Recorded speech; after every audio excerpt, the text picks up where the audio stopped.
The landing pod hit the atmosphere like it had personal grievances with physics. For a brief moment, everything inside it became noise, light, and the very convincing sensation that the universe had decided to reject her application for entry. The emergency systems tried their best to remain dignified about it. A synthetic voice repeated instructions in 3 official languages, then a 4th language that was clearly invented by panic. "Please remain calm," the pod said. The alien woman tightened her grip on the restraint harness and considered replying that calmness was not currently accepting invitations. Outside the reinforced glass, the sky of the human-controlled world stretched in layered colors. Industrial blue near the horizon, contaminated gold above it, and something faintly green at the edges that suggested either advanced atmospheric engineering or an ongoing chemical argument with nature. She had studied this world from orbit long enough to know it was not supposed to feel welcoming under any interpretation. The pod struck ground with a finality that made her teeth click together. Dust rose in a slow, offended cloud. Systems failed one by one in the order of least to most important. The door, however, remained functional, which she interpreted as either mercy or irony. When it slid open, the first thing that hit her was heat. The second was silence. Not true silence. No planet ever truly offered that anymore. But a layered quiet. Distant machinery, wind scraping over metal ruins, and something alive somewhere nearby chewing with great philosophical commitment. She stepped out carefully, boots sinking slightly into soil that looked like it had been used as a testing ground for at least 3 different industries and possibly a war. Her cloak adjusted itself to local temperature out of habit. The fabric shimmered once, then settled into a dull, practical gray. She looked, as always, almost human. Almost was a dangerous word in places like this. Her ears caught the wind first. They were long, gently curved, sensitive to frequencies most species ignored.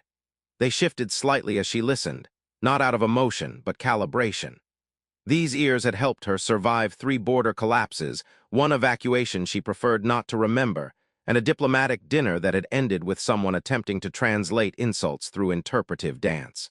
A faint alert blinked across her internal vision.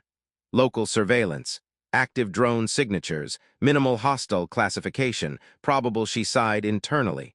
Probable was always the most creative kind of danger. The pod behind her emitted a sound that suggested it was proud of itself for still existing. Then it shut down completely, like someone dramatically fainting after delivering bad news. A gust of wind rolled across the field. And then she heard the goat. It was standing approximately 20 meters away, staring at her with the calm judgment of a creature that had seen empires rise and fall, and still considered all of them equally irrelevant to grass consumption. It chewed slowly, paused, then chewed again, as if processing her existence and deciding not to escalate the matter. She stared back. "Hello," she said, because politeness was still technically free. The goat blinked once, which she chose to interpret as diplomatic neutrality. That was when the ground bike arrived. It was loud in a way that suggested it had never once been tuned by someone who respected silence. It skidded slightly as it approached, kicking up dust, and what might have been optimism in particulate form. The rider leaned back too late, corrected too late, and stopped at a distance that was mathematically close enough to be dangerous, but emotionally close enough to be curious. He took off his goggles. He looked human, mostly. Humans always looked like that, like they had been designed under strict budget constraints and then left in sunlight to see what happened. "Well," he said. She waited. He tilted his head slightly, studying her ears first, then her face, then apparently deciding that staring directly at someone who might be an interstellar incident was socially acceptable if done with enough confusion. "Well," he repeated as if the word had not yet finished its job. The goat behind her sneezed. The man glanced at it. "That's new," he said. "I believe I arrived recently," she replied. A pause. Then he nodded as if this explained everything. "Right, so, you're either an invasion, a diplomatic accident, or extremely lost." "I prefer not to be classified immediately," she said. "That's fair," he replied. "Most people prefer at least 5 minutes of denial before classification." He swung one leg off the bike and stood, stretching like someone who expected the universe to be mildly inconvenient but not personally insulting. His boots hit the ground with a tired kind of confidence. "I'm Merck," he said. She hesitated for exactly half a second longer than socially optimal. "I did not broadcast a distress signal." "That's good," Merck said. "We charge extra for those, especially the loud ones." She blinked, You charge for distress. We charge for everything, he said. Mostly because nothing here works for free, even the dust requires maintenance fees. As if on cue, the wind picked up again, throwing dust across both of them like the planet was trying to invoice their existence. Her systems flagged multiple exit routes. None were appealing. One involved walking into the open field and hoping diplomacy still applied to goats. Merrick stepped closer, then stopped, as if remembering that sudden movements were also a kind of language. "You're not armed," he observed. "I am armed," she corrected politely. "Oh," he said, squinting. "Invisible weapons? Yes. Cool," he said immediately. "Can it make toast?" She stared at him. He noticed the stare and nodded toward the horizon. "Sorry, local tradition. First question is always about toast capability. Second is usually whether you're about to get us all arrested." "I am not here to arrest anyone." "Great," Merrick said. "That puts you ahead of at least 3 visiting officials last month." The goat bleated softly, as if contributing to the conversation. She shifted her weight slightly. The landing site was too exposed. The pod's signature would already be visible to orbital scans. She had maybe minutes before someone more organized than a goat showed up. Merrick followed her gaze upward. "Oh," he said again, but this time softer. "You've got attention." "I assumed that was inevitable," she said. "Yeah," he replied. "But usually it comes with paperwork." A faint tremor passed through the ground, subtle, rhythmic, artificial. Her ears picked it up before anything else. Distant propulsion signatures, not civilian, she exhaled slowly. Merrick noticed immediately. "Okay," he said. "That's the part where you either run, fight, or explain things dramatically." "I do not intend to remain here long enough to require dramatic explanation," she said. "That's what they all say," Merrick replied. "Then they stay for soup. I do not require soup." "That's unfortunate," he said. "We have aggressively average soup." The distant signature grew sharper. She calculated, too slow to be immediate strike, too fast to be coincidence. That meant reconnaissance, which meant she had already been logged. Merrick scratched the back of his neck. "So," he said casually, "are we doing the running part or the pretending nothing is happening part?" She looked at him. Humans, she knew, were supposed to be dangerous in groups. Individually, they were usually unpredictable in ways that confused even their own documentation systems. He looked back at her like this was a normal Tuesday.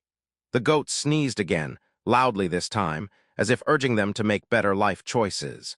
She made a decision that would have been flagged in at least 6 advisory councils as emotionally questionable. "I require temporary shelter," she said. Merrick smiled like someone who had just won an argument he hadn't known he was participating in.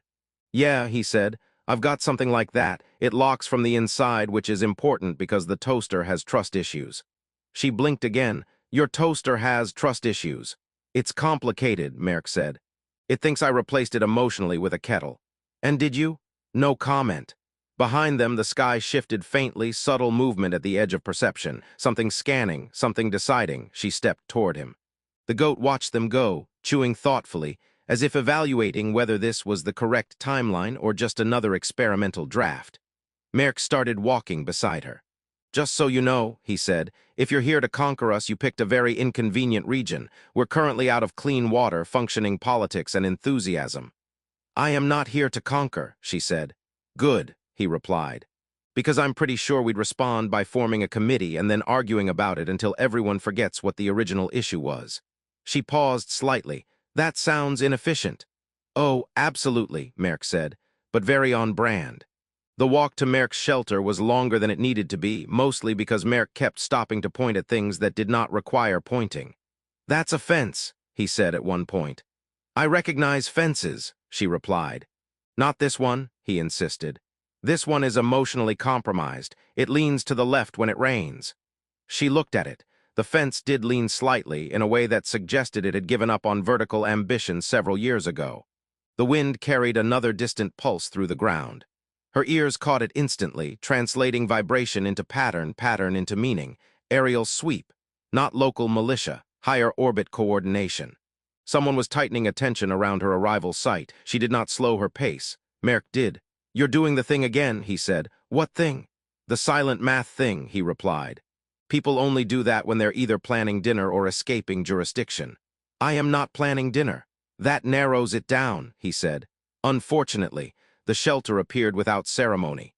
It had once been a research outpost.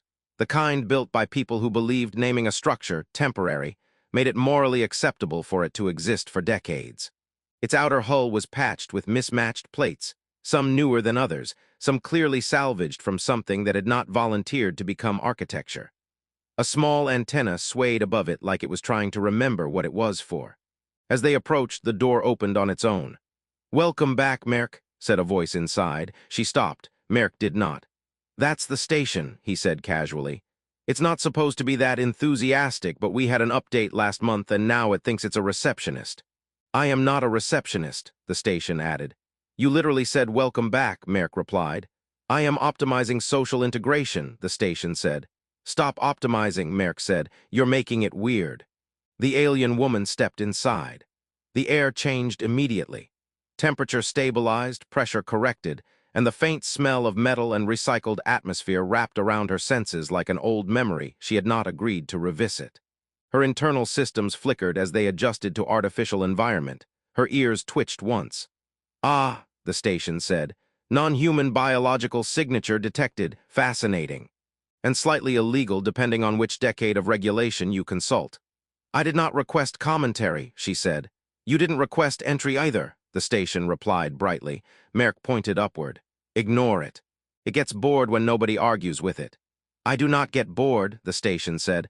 "I simulate boredom for efficiency testing." "That's worse," Merk muttered. She moved further in.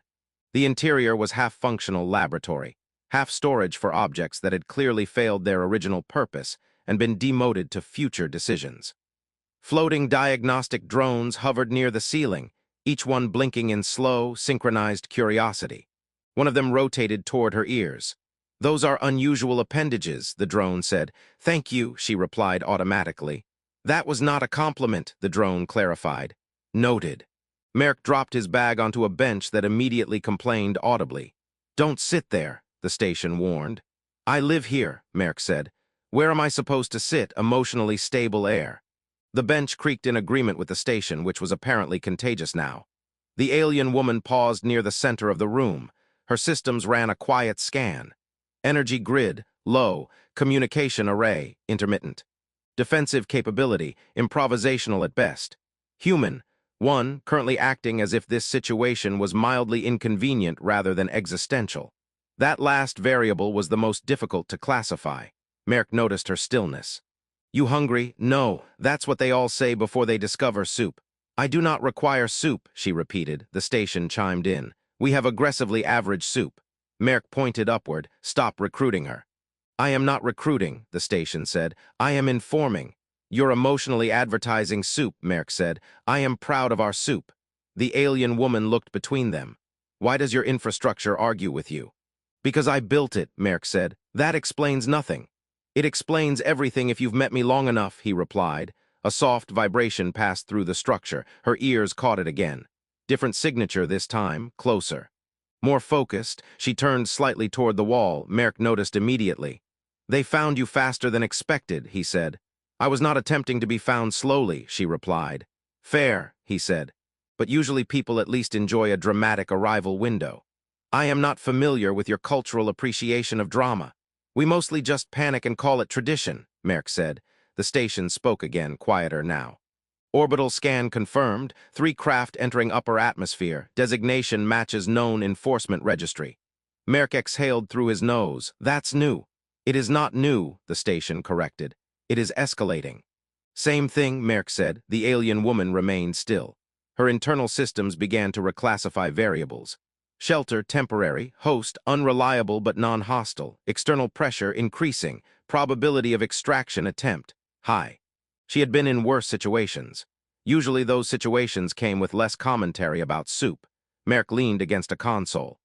"Okay," he said. "So I'm guessing this is the part where you disappear into a shadow dimension or threaten everyone with advanced alien consequences." "I do not use shadow dimensions," she said. "Good to know," he replied. "Those are expensive to clean up." A faint sound came from a side corridor. Something small rolled across the floor. A maintenance drone appeared, bumping slightly into a wall before correcting itself with dignity that did not match its motion. It stopped near her feet. It looked up. "New organism detected," it said. "Are you here to improve system efficiency or ruin my day?" I have not decided, she replied. Both are statistically possible, the drone said. Merrick nodded. That one is called Unit 7. It thinks everything is either maintenance or betrayal. I prefer accuracy, Unit 7 added. The alien woman studied it. Your machines are opinionated. They learn from me, Merrick said proudly. That is concerning. Thank you. The station interrupted again. Recommendation: initiate concealment protocol, incoming scan window in 4 minutes. Merrick pushed off the console. Right, okay, so we either hide you or we pretend you're a very confusing intern. I do not understand your employment structure. That's normal, Merrick said. She looked at him. Why are you assisting me? He paused. The pause was not dramatic in the way humans usually made pauses dramatic. It was just a moment where his expression shifted slightly, as if the question had arrived earlier than expected and was now waiting for processing. Because, he said finally, you didn't try to kill me when you landed. That is not a common standard. It should be, he said. We're working on it. Outside, another distant pulse crossed the structure. The station lights dimmed automatically, reacting to atmospheric scan protocols. Unit 7 rolled slightly closer to Merrick's boot. Are we under threat? It asked. Yes, Merrick said. Should I prepare sarcasm or panic mode? It asked. Both, he replied. The alien woman's ears shifted again, tracking movement above the clouds. The enforcement craft were entering sweep range. Soon they would have heat signatures, biological mapping, cross-reference patterns.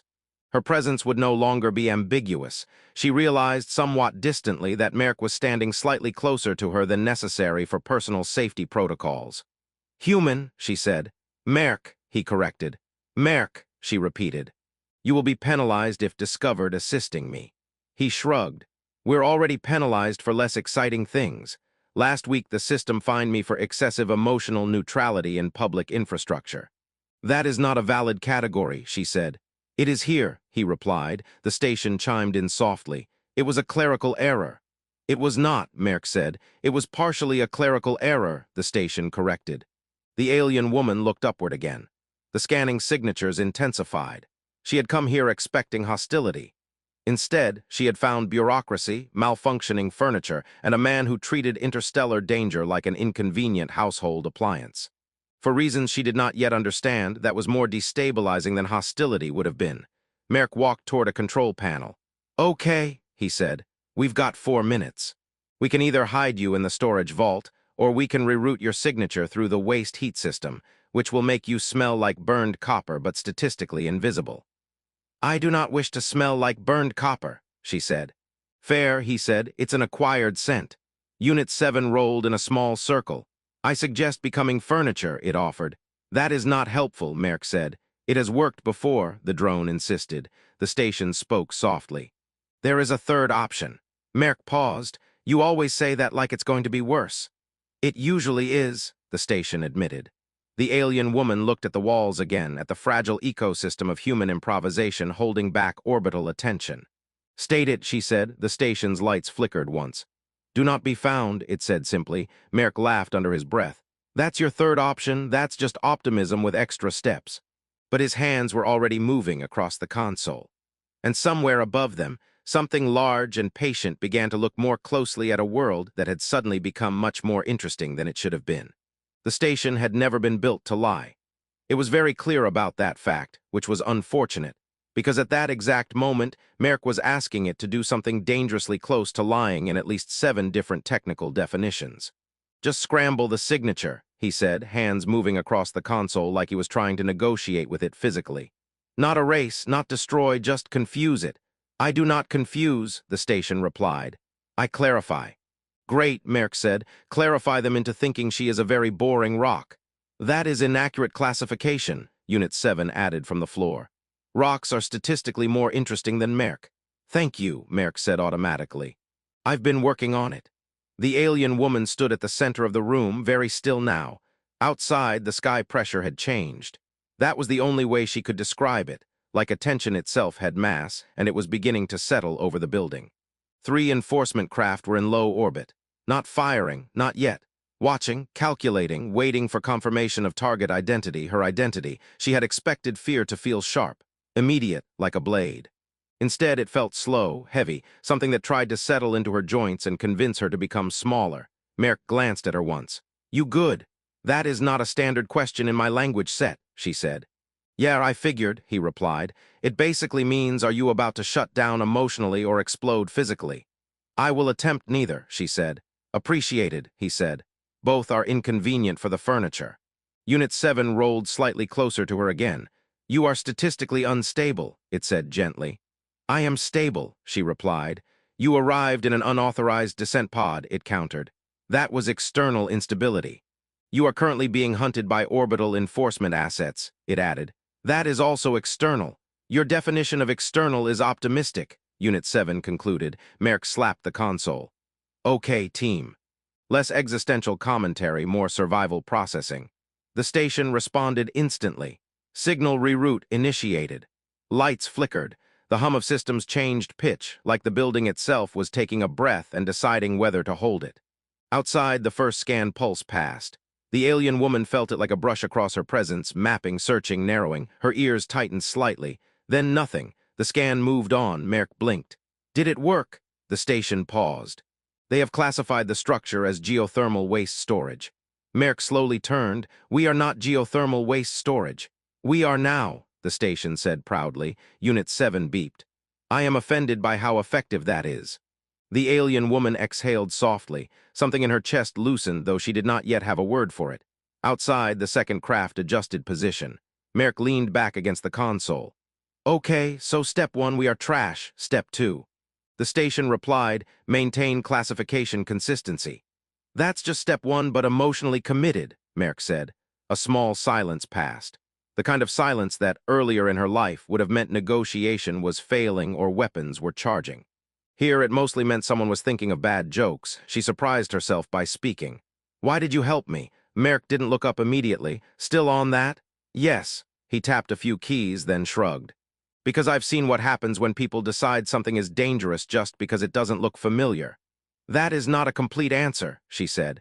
It is for me, he replied. Unit 7 rolled in a small circle again. Emotional inconsistency detected, it said. Should I record this as bonding or malfunction? Bonding, Merck and the station said at the same time.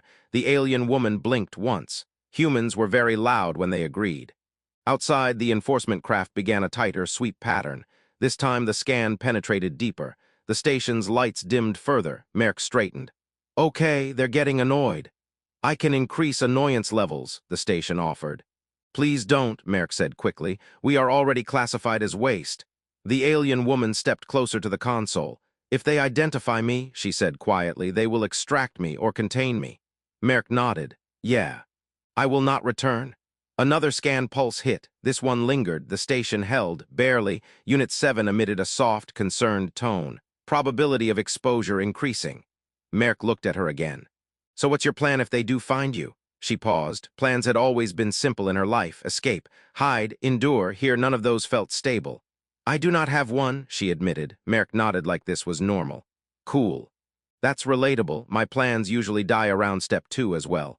The station suddenly spoke, quieter. We can create a false extraction signature. Merck frowned. Meaning, the station said. We can simulate her removal. A pause, even Unit 7 stopped moving. Merck slowly shook his head. That sounds like lying again, but with more steps. It is strategic deception, the station corrected. Yeah, Merck said, lying with confidence. The alien woman looked at them. That would require someone to impersonate my departure. Merck's expression changed slightly. No, he said immediately. The station spoke at the same time. Yes, Merck pointed upward. Absolutely not. You are the only compatible biological signature, the station said. That is not a compliment, Merck said. It is a technical statement. I decline being technically removed from existence, he said. Unit 7 rolled forward. I can impersonate you, it offered. You are a box, Merck said. I am a highly adaptive box, it corrected. The alien woman watched them argue like this was a normal form of crisis management. It was absurd. It was also functional. Outside, the third scan pulse intensified. Time was narrowing. She made a decision. I will remain, she said. Merck turned sharply. No, that is not. It is not permanent, she continued. But I will not be extracted today. The station processed this. Alternative, relocate identity signature internally and broadcast falsified departure event. Merck groaned. I hate that I understand what that means. Unit 7 beeped. I volunteer to be emotionally dramatic decoy. No one is emotionally dramatic, Merrick said. I am emotionally dramatic, Unit 7 insisted. The alien woman stepped forward. If we simulate my extraction, they will stop searching here. Merrick looked at her. And you'll just stay? For now, she said. A pause. Then Merrick sighed in the way of someone who had just accepted that the universe was once again making choices without consulting him. Fine, he said, but if this involves me being launched into orbit, I want it noted that I protested. It will be noted, the station said. That's not reassuring, he replied. The plan unfolded quickly after that, in the way plans do when no one has time to argue properly.